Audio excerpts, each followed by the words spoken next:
Hi friends, it's Sarah, the owner and maker behind Multifarious Nature. Thank you so much for joining me today. If you're not a regular viewer, welcome. And if you are, welcome back.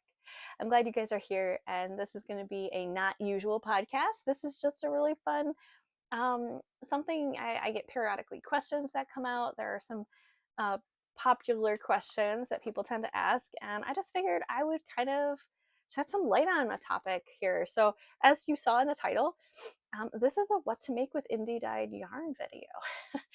I am an independent dyer, and that's primarily what I do. I do all kinds of fun stuff, but primarily I've been focusing on independently dyeing and dyed yarn. And what does that mean? So, if you're new to that end of things, basically, in a nutshell, I purchase wholesale yarn that are on different bases, and the bases might be basically varying blends of wool for the most part. That's what it is. So um, they can be naturally dyed fibers or plant fibers too, but I tend to dye on wool. I am looking into possibly dyeing on linen blends, though. I will say that. So keep that in mind coming up here. But um, primarily, I do animal fibers. So a lot of these are wool silk blends, wool alpaca blends. A lot of them have nylon in them as well. So they're great for socks. Which I'll get into here in a second. But keep that in mind. So basically, I buy wool wholesale, and then I dye it. I use acid dyes, and they I'll end up doing another video coming up here about like wool care, that like hand dyed wool care, just because that's kind of its own video in and of itself. But we're gonna get into like what to knit with certain things, because it can be a little like dumbfounding if you're not a big color freak, and you're kind of like, what do I do with this? We're going to address that a little today. This is my opinion, right? So take it with a grain of salt. But I think some of these things are pretty universal, because I feel like I've heard from a lot of people these kind of stuff. So I mean, hopefully you'll find it helpful. I would think you're curious if you clicked on this video, at least, unless it just popped up as a recommended video or one of those, what do they call it, where things just start playing? Playlist? I don't know. All right, let's get into it. So when you look at indie dyed yarn, you probably notice a couple different things. Many times there's tonals or solids, or semi-solids is what a lot of people tend to refer to it as. I tend to call it tonals. I sometimes play with those. I'll say tonal or semi-solid. That's basically the same thing. I'm gonna grab another one here. Okay, I'm gonna show you a couple examples of those. So these are what I would call tonal or semi-solids. These are a couple different ones. So I've got Minty Fresh. This is tonal, but it is pretty solid. It is a really bright, light blue-green color, and it's very bright. So this is a really fun spring color. Tonal. This is another one I just pulled down. This is Nightshade. I love this color. Another pre-order color that I had out. Actually, I think this one's not a pre-order. I think this one is available to purchase in the shop. I know this is available to purchase in the shop, but I think this is one I can re-dye, actually, now that I think about it. I love this color so much. I want to make a sweater in it. This is, again, a semi-solid color or tonal. And this one is also a semi-solid tonal. Some may think, oh, it's variegated. This flirts. Okay, it flirts. It's kind of tonal and kind of variegated, but it's subtle enough that I think it can get away with being considered like a semi-solid. This is Balsam Fir, which is a really beautiful deep green. As you can see, there's some tonality going on here, like more advanced tonality where there's some lighter patches and darker. This actually has a base of darker blues going on in different areas underneath the green. And so it really kind of makes it semi-variegated, but it reads more tonal. So you can get away with this with certain things and it won't be harsh. It won't be extreme and it'll probably look okay. So I'm going to get into that in a second because it can be a little overwhelming. So when someone refers to something as tonal or semi-solid, this is kind of what they're talking about um, as a basis. I have many other different colors that I could use as well, but this is kind of in that wheelhouse. Okay. So now we're going to get a little more into some speckles. Let's get into some speckles because that has become very popular and for a good reason. You can really play with a lot of color in speckles and have it not be off-putting. It's really fun. It adds a lot of variety to something. And we're going to get into that here. So this is a subtle speckling, but this is still speckled nonetheless. This one's really fun. This is Fields of Gold. Again, very much a spring color. See, from afar, it almost reads tonal, but it's not. There's definitely speckles, but they're really light watercolor type speckles going on in here. This is also a non-superwash, which adds more to that lightness and not crispness when it comes to speckles. It's very hard to get crisp speckles with non-superwash because non-superwash tends to have more fuzz on it, which makes it harder to see the crisp lines. Another really fun speckle, which I'm so excited to have this in the shop. It is stacked up in the shop, and this is Ribbon Candy, and oh my gosh, it is so fun. This was a Christmas colorway that I came out with last year, and I just love it. This is on my 75% superwash merino, 20% nylon, and 5% gold stellina. So it has the sparkle in there. It is so pretty. I love it.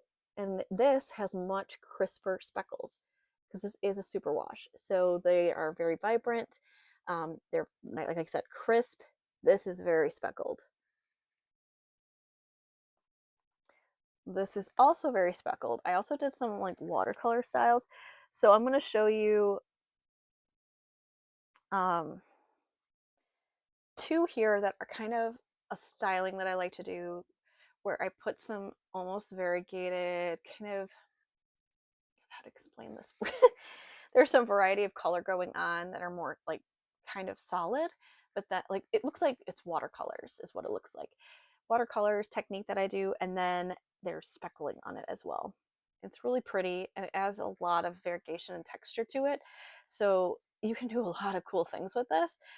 This is Scarecrow, which I love. This again is on my merino alpaca nylon base, and it is just gorgeous. So many fun colors in here, so many beautiful speckles. But as you can see, there's like watercolors of colors going on throughout. Just beautiful. And then the other really fun one that I've got here is Unchained Melody. I love this. This is again on a non-superwash base. This is my Peruvian Highland wool base. I love this base. I have a lot of different colors on this base because it's so much fun. Unchained Melody is based on the Elvis song. It's absolutely beautiful. Lots of fun speckles. And then there's some like brown tonality going on. It's really, really pretty. So there's browns and purples and pinks, and it's just gorgeous. Lots going on in this beautiful skein. So much fun. All right, now we're going to get into some that are a little bit more variegated. So variegated yarns, I've got one more I want to show you. Variegated yarns are super colorful, but they tend to do color pooling sometimes. So depending on what you're making, you may want to alternate your skeins so that you don't get color pooling. Again, it depends on what you're doing. So we're going to show you a sock set. So this is Breath of Heaven. Brain for a second there. Breath of Heaven. It is a very vibrant. I went full on vibrancy here on this one. This is a beautiful variegated sock set. There is some speckling in here as well. So I don't want to say it's totally variegated all the way, but primarily this reads as a variegated. There's some speckles, but it's primarily a variegated. And then there is a tonal or semi-solid yellow that goes with it, a golden color. It's a golden color. So that's Breath of Heaven sock set. Kind of told you almost what you can do with that, right? Tips, guys. And then Purple Iris is, again, my merino alpaca base. And this one, again, reads like a tonal, or not a tonal, variegated. It's kind of purples and whites, but then there's some speckles in there. We got a few yellow speckles. We've got a little bit of dark navy going on in there. It's really pretty. It definitely is a bit more heavily variegated though, like lots of variegation going on, moving from one to the other. Definitely a heavily variegated skein. And then last but certainly not least, we have a lot of purple going on here. We really focus with some purple. This one I've had for a bit. This is one of my earlier colorways. This is Multifarious Nature. And this is on a silk merino base. Or, oh, actually, silk blueface oyster. So BFL. 55% BFL and 45% silk. That's where that sheen comes from. Not only the BFL, but the silk. And it is gorgeous. I love this colorway so much. You guys, I made a shawl with this and it's so pretty.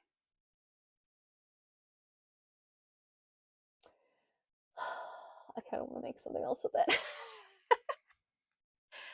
Oh my gosh. All right, let's get into what you can make with these because that can be intimidating. Well, let's see. What would you like to do first? Let's start with the more complicated one, shall we?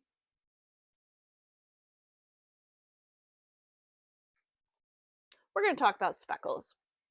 Speckles and variegated are kind of similar in the sense that you kind of treat them similarly with what you want to knit with them. The biggest thing with these is not so much what you knit with them. You can really knit anything. You could knit a sweater, you could knit socks, you could knit a hat, you could knit scarves. You could pretty much knit anything your heart desires with these. The thing that you need to keep in mind is what's going on your fabric. Now I know that's confusing, right? Like what's going on your fabric? Duh, Sarah, the color. You're not wrong, and that's the point, right? So the color is going to be your focus. So when you do patterns for really vibrant, colorful yarns, like these wonderful speckles or a variegated, what you're going to want to do is pick a timeless piece, a piece that the pattern itself is, I don't want to use the word basic. That's not the right word. Classic is probably a better word. Timeless is probably a good word. Like patterns that are your like a t-shirt that's stockinette stitch with maybe a touch of ribbing on the bottom and around the cuffs.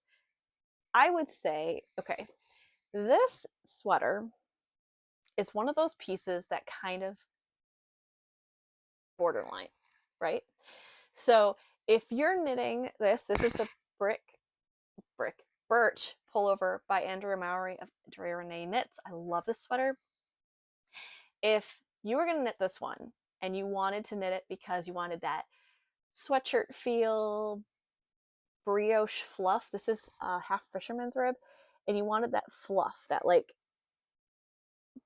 fluffy, squishy texture you get from that type of fabric, you're totally fine using a really fun color like this.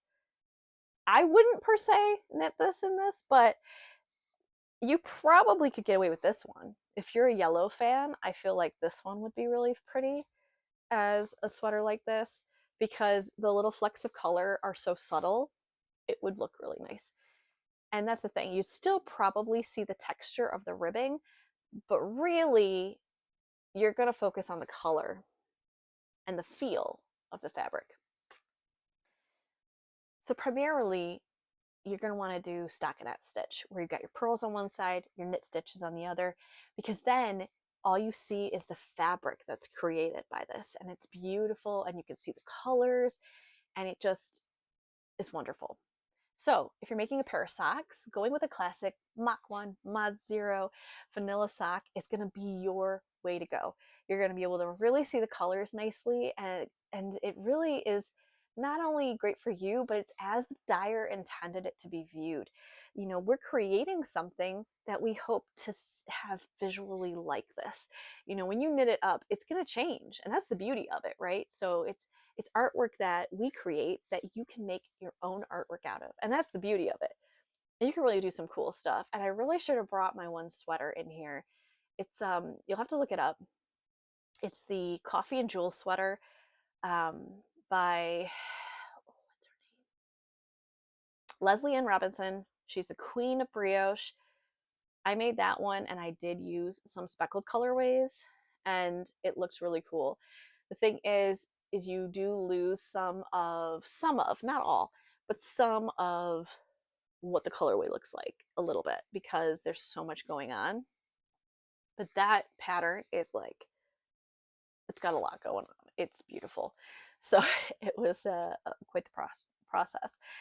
Um, but that's why I want to say is like, what would not, what I would not recommend doing, ask me how I know, with this type of yarn is a lacework project. I have a really cute little t-shirt that I made, and I hardly ever wear it.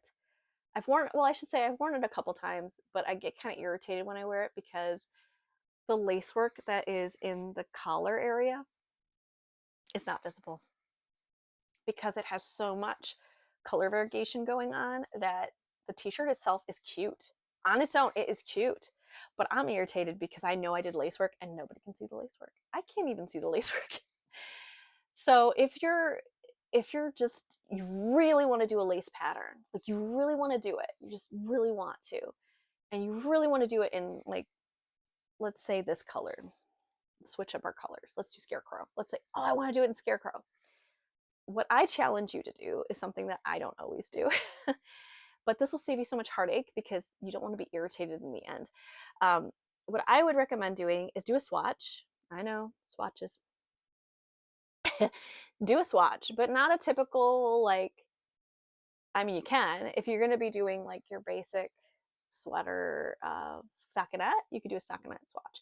What I recommend is if you're looking at lace work, to take a section of the lace work and knit a swatch with that lace work, with that colorway. See what it looks like. If you cannot see that lace work, wouldn't it be nice to find that out when it's this big versus your whole sweater or your whole shawl? If it was an all over, oh my gosh. If it was an all over lace shawl, just don't do it. Don't do it. That takes so much work and so much focus to get that done. Don't you want people to see the beautiful lace and appreciate all that hard work? As much as I love to promote my beautiful color here, and it is beautiful, I love this colorway. I made some beautiful socks with this. Don't make lace with this. This would be really fun as a t-shirt, like a little shirt, a little, even a little long sleeve sweater. It would be really pretty as that. But don't do lace, and don't do an all over texture that you want to see. If it has like cabling, oh gosh, don't do cables. Your cables will get lost in the speckles. Nobody will see your cables. You'll go, look at my beautiful cables, and they'll go, where? Where are your cables? And that would be tragic, wouldn't it? After all that hard work. Oh, don't do it. Just say no. Same with these, like I said, variegated. Don't, don't, just don't. Just say no. Just say no. You might be able to do certain things with this, but I highly recommend that you, if it's really dark tonal like this, I do recommend, or variegated, switching my words, variegated. I would still do a swatch with the lace work and see, because you do not want to make a beautiful shawl again with all lace and you can't appreciate it. Oh, there's my little soapbox on lace work with really vibrant colors that are variegated and speckled. Just don't do it. Don't do it. Just don't. Oh. You can do brioche, especially if you're doing brioche with this as one color and then something as a contrast in the background. You can get some really interesting brioche, because then what happens is the brioche creates its own like imagery, right? So if this, like, for example, this strand of brioche that's pushed forward and then the pearled side that's pushed back, this would be one color, and then the brioche in the back would be another, and it just like it's really cool. It's really cool. So again, do tests first. Like, do a sample, see what you think.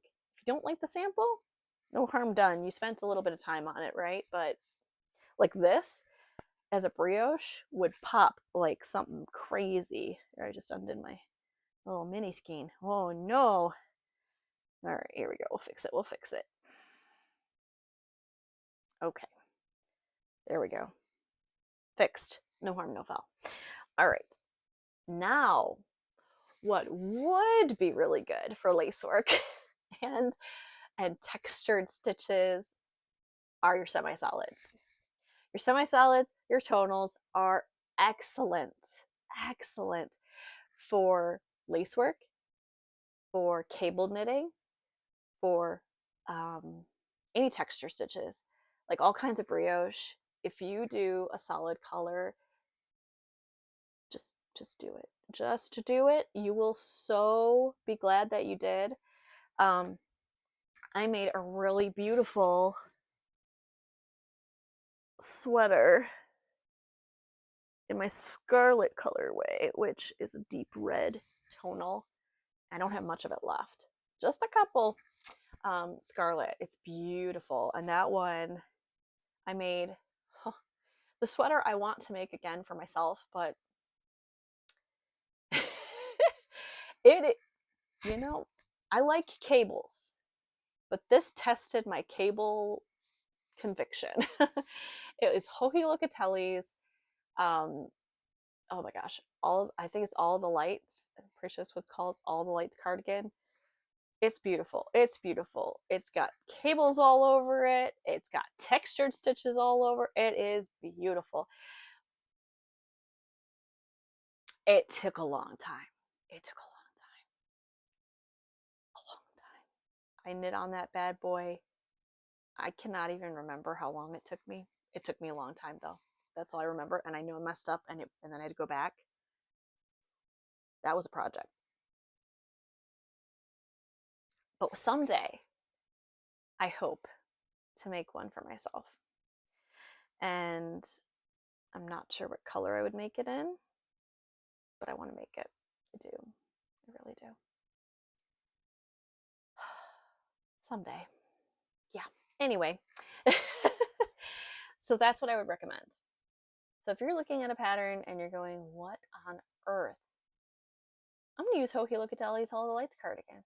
It's ambitious. It's a project, but let me tell you, one of the ladies that she bought 2 sweaters worth of wool from me, beautiful colors, and she wanted to make the All the Lights cardigan.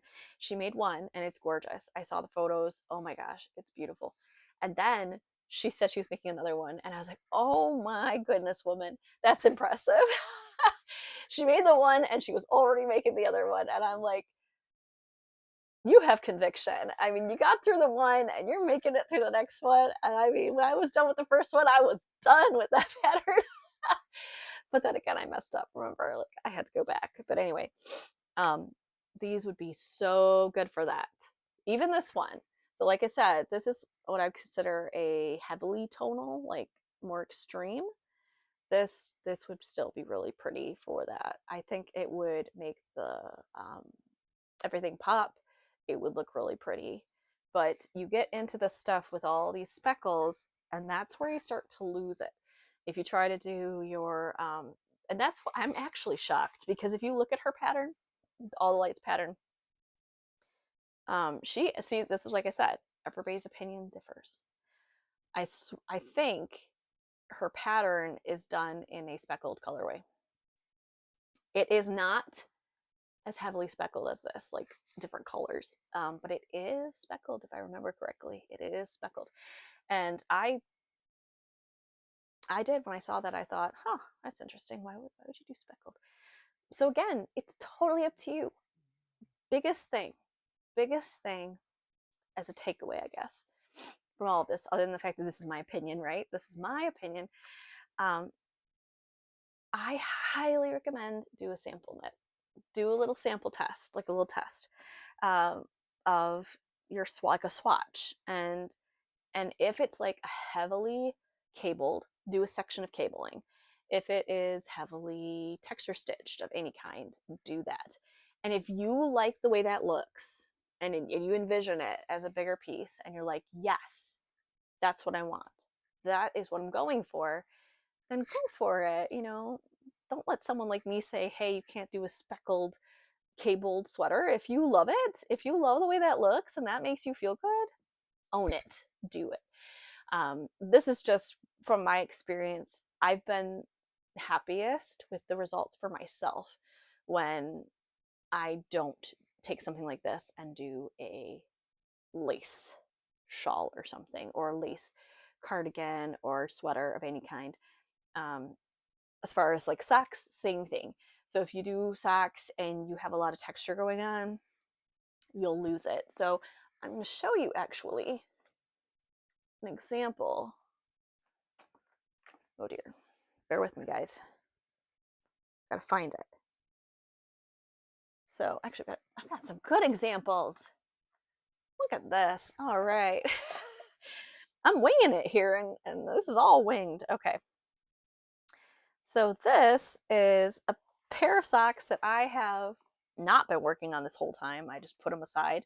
I was working on them during Christmas time, and then they got put aside, and I just totally forgot about them.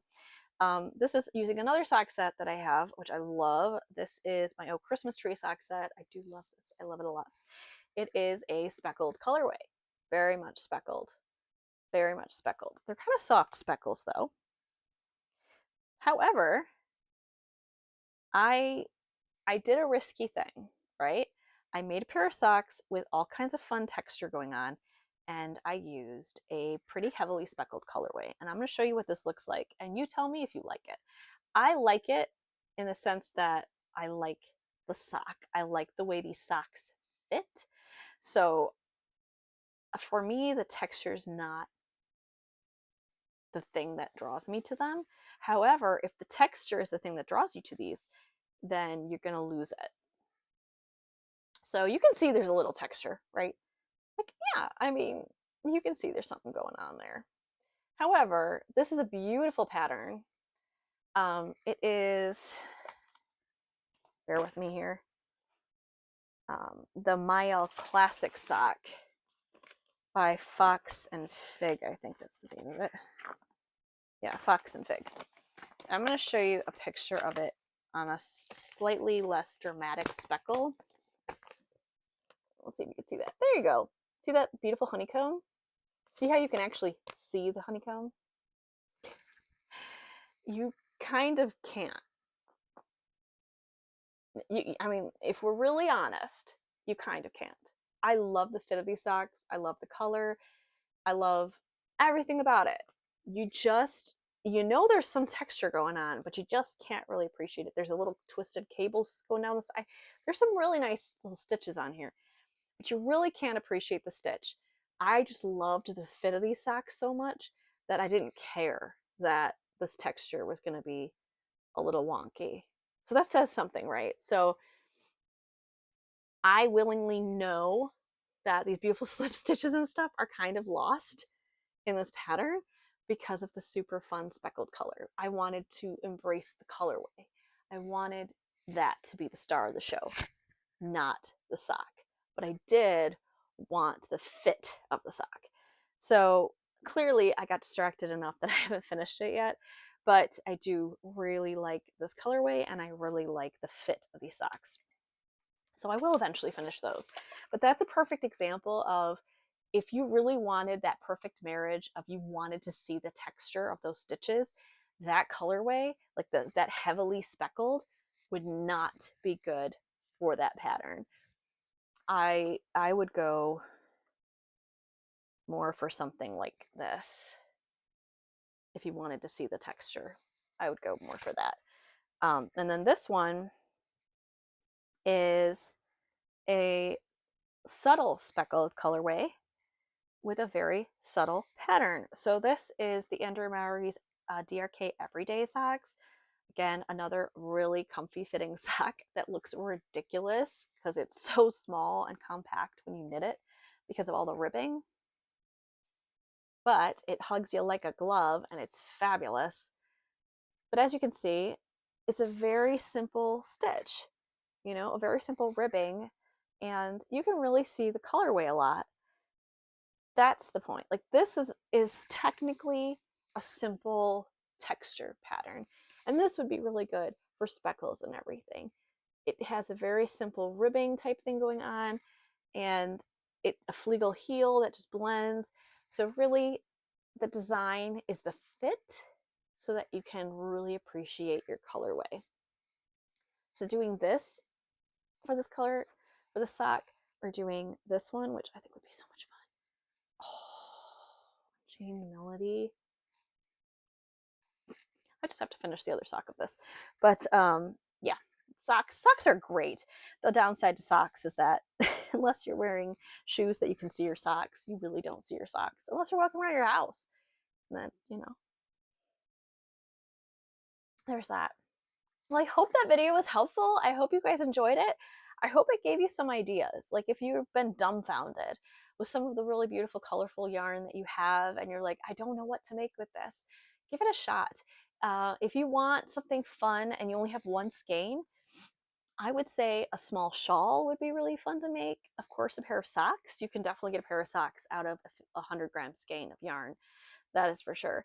And a hat. A hat is also always a great option, or a cowl. So many wonderful options. So I hope it was helpful. If you guys have any questions, definitely do comment below. If you have some favorite patterns and colorways, if you want to share photos of things that you've made down below to help others get some great ideas, I would so appreciate that. And I know others would too. So I hope it was helpful, and I look forward to catching up with you guys soon. Take care. Bye.